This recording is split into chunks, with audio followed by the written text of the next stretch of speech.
Bonjour et bienvenue sur DigiSchool, je suis Yvan, votre professeur de mathématiques.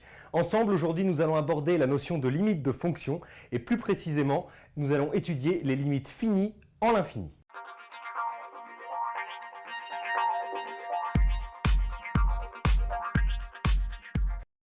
Tout d'abord, interrogeons-nous sur ce qu'est la limite d'une fonction.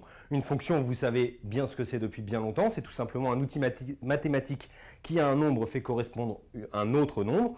En d'autres termes, c'est une sorte de machine mathématique. Et la limite, c'est tout simplement, nous allons tout simplement étudier, dans le cas présent, ce qu'il se passe lorsque x va devenir infiniment grand ou bien infiniment petit. Ici, je vous donne la définition pour une limite en plus l'infini, autrement dit lorsque x devient infiniment grand. Bien entendu, cette définition se transpose aisément lorsque x devient infiniment petit. Lisons-la ensemble. On dit qu'une fonction f admet pour limite L en plus l'infini si pour tout intervalle i contenant L, on a f de x appartenant à i pour x assez grand. Qu'est-ce que ça veut dire si on traduit très simplement cette définition? Ça veut dire que la fonction f va tendre vers L, va admettre pour limite L en plus l'infini, si, à mesure que x devient très grand, la fonction f se rapproche de L jusqu'à quasiment l'atteindre. Évidemment, le principe de la limite, c'est que la fonction n'atteindra jamais cette limite, ou en tous les cas, pas en plus l'infini ou en moins l'infini, mais c'est une limite vers laquelle elle va tendre, autrement dit, un nombre duquel elle va se rapprocher.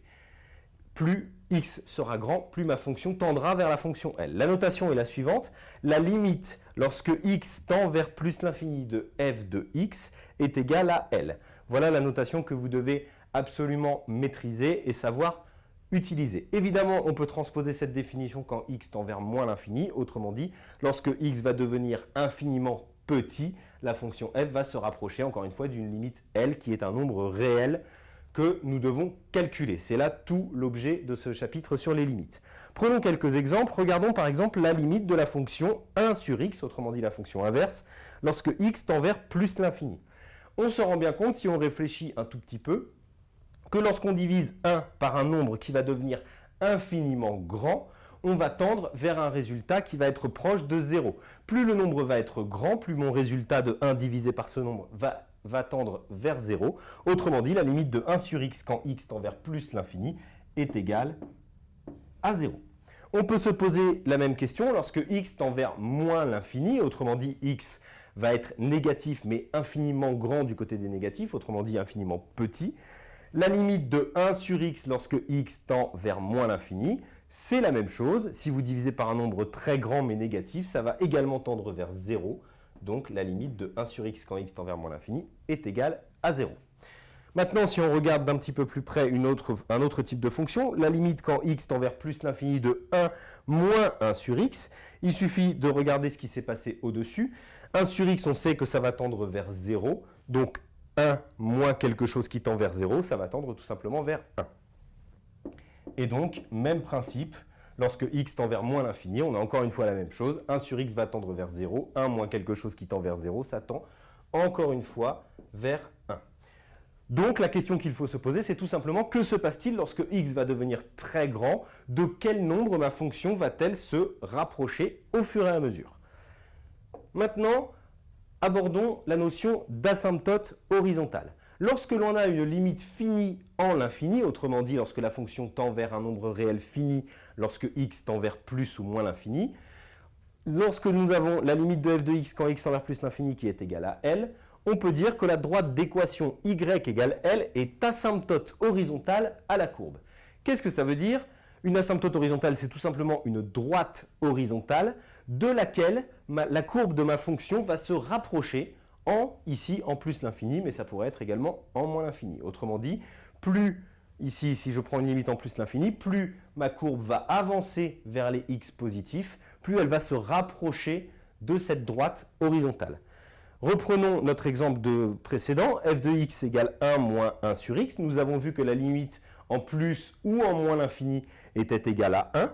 On va le réécrire en dessous. La limite de f de x est égale à 1 quand x tend vers plus l'infini par exemple, mais évidemment, c'est la même chose en moins l'infini.